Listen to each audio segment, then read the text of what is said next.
درود پاک پڑھا کرو، زندگی پریشانیوں، مصیبتوں اور مشکلات سے پاک ہو جائے گی۔ حضرت بلال رضی اللہ تعالیٰ عنہ، آپ رضی اللہ تعالیٰ عنہ حبشی تھے، سید نہیں تھے، کالے تھے، سفید نہیں تھے، غلام تھے، آزاد نہیں تھے، ان پڑھ تھے، عالم نہیں تھے، لیکن آپ رضی اللہ تعالیٰ عنہ کے تقویٰ کا یہ عالم تھا کہ آپ مکہ مکرمہ کی زمین پر چلتے تھے اور قدموں کی آہٹ جنت میں سنائی دیتی تھی۔ سبحان اللہ۔ صبر کبھی نہ مانگو، کیونکہ صبر کسی چیز کو کھو دینے کے بعد حاصل ہوتا ہے۔ ہمیشہ سکون مانگو، کیونکہ سکون حاصل کرنے کے لیے کسی چیز کو کھونا نہیں پڑتا۔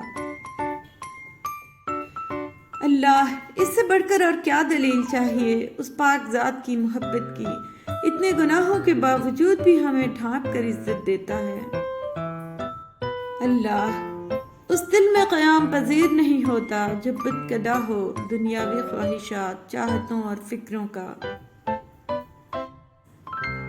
ہواؤں، پہاڑوں اور سمندروں کو مسخر کر لینے والا انسان اپنے نفس کو مسخر نہ کر سکا۔ منکرین پیغمبروں کی ظاہری شخصیت دیکھ کر ان کے پیغام کو نظر انداز کرتے رہے، اور مومنین پیغام میں حق کے دلائل اور پیغمبر کے باطن کی سچائی دیکھ کر ایمان لاتے رہے۔ نفس پر قابو پا لینے سے عافیت و سلامتی نصیب ہوتی ہے۔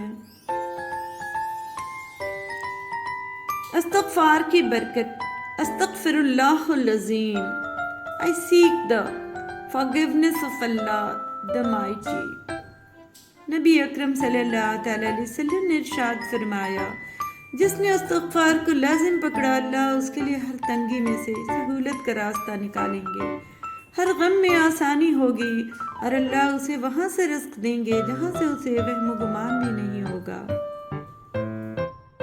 استغفار کرتے رہیے، گناہ و عیب جھڑتے رہیں گے، اور مزید کسی بھی برائی و خطا سے محفوظ رہیں گے۔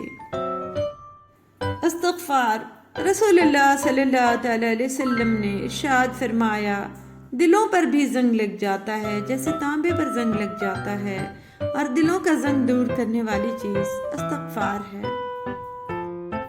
حضرت علی رضی اللہ تعالیٰ عنہ نے فرمایا، حرام کھا کر عبادت کرنا ایسا ہے جیسے ریت پر محل بنانا یا مٹی میں عمارت کھڑی کرنا۔ شکر ہے اللہ پاک کا، اس نے دھوکہ کھانے والوں میں رکھا، دھوکہ دینے والوں میں نہیں۔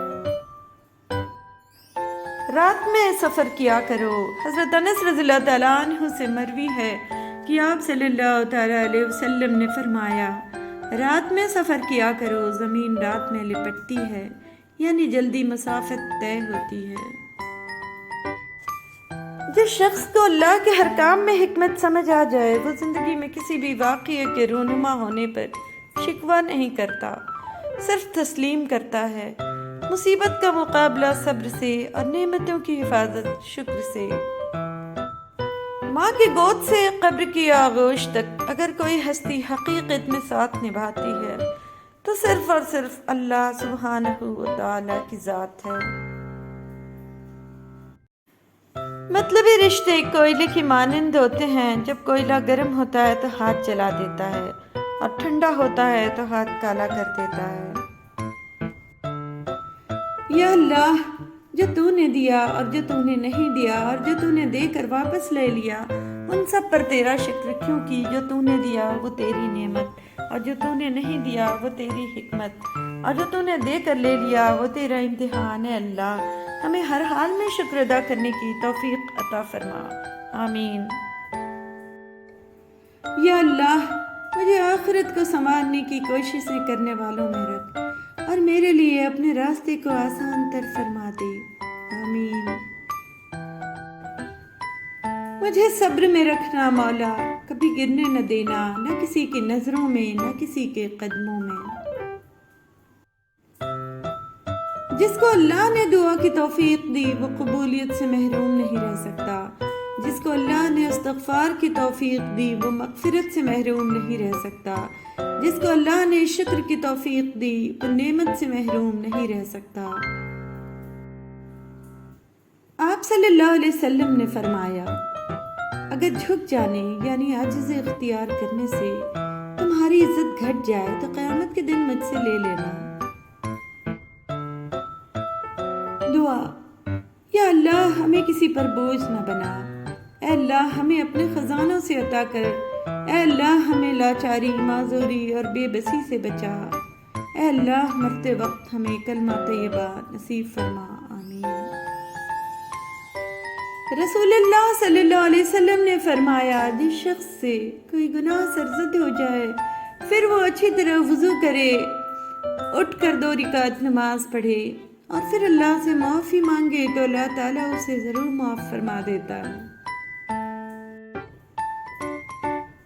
اچھی بات یا خاموشی: رسول اللہ صلی اللہ علیہ وسلم نے فرمایا، جو شخص اللہ پر اور قیامت کے دن پر ایمان رکھتا ہے اسے چاہیے کہ اچھی بات کہے یا خاموش رہے۔